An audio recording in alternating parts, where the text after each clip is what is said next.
Hey everyone, this is Jared Watts from Statesville, North Carolina. I play for the Colorado Rapids, and this is my 4th year playing as a professional. I was drafted in the 2nd round, number 33 overall, and that's why I wear 33 as my jersey number. The first time I was introduced to a chaplain was when I was down in the U.S. residency program back my sophomore year in high school. I was really drawn to it right away because I was in an unfamiliar territory, didn't have as many friends to begin with, and also here was a person who genuinely cared about us, wanted us to do well, and showed an interest in what we were going through. One of the instances that stick out in my mind that really made me trust him and believe in him was when I was 16 years old, being down in residency after a year. I had a pretty serious knee injury. I was on the field, went up for a header, came down and tore my ACL. It just happened to be a day that our chaplain was at practice.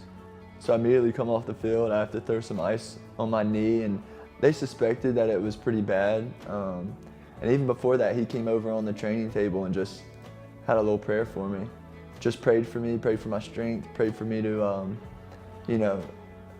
understand what's gonna happen, to trust in the Lord no matter what's gonna, the results will say. And he was at the hospital in the waiting room even before I was there. So just seeing that put me at peace.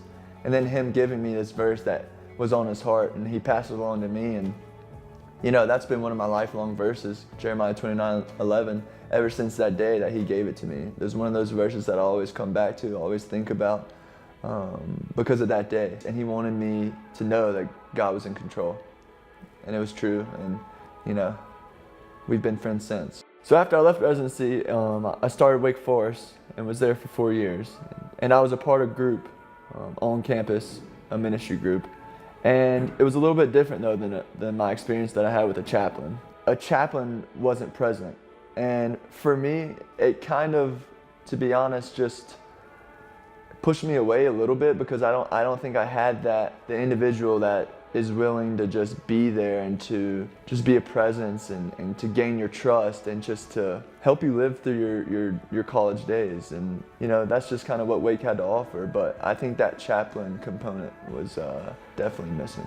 And now, my time with Colorado Rapids, I've been fortunate enough to have a chaplain as well. Probably one of the best chaplains that I've come across. And it's not just the religious aspect. Yes, we do have our weekly Bible studies or our weekly gatherings that I do appreciate, but also it's the smallest things. Our chaplain showed me just what it means to be a good person, to care for you. Our chaplain here doesn't necessarily work for the club, but if he wasn't here, there would be a big void that I think the club would find a hard time to fill.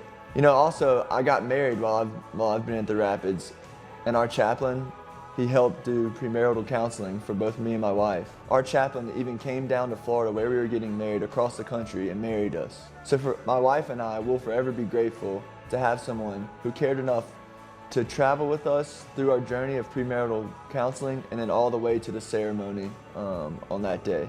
So that's very special for us.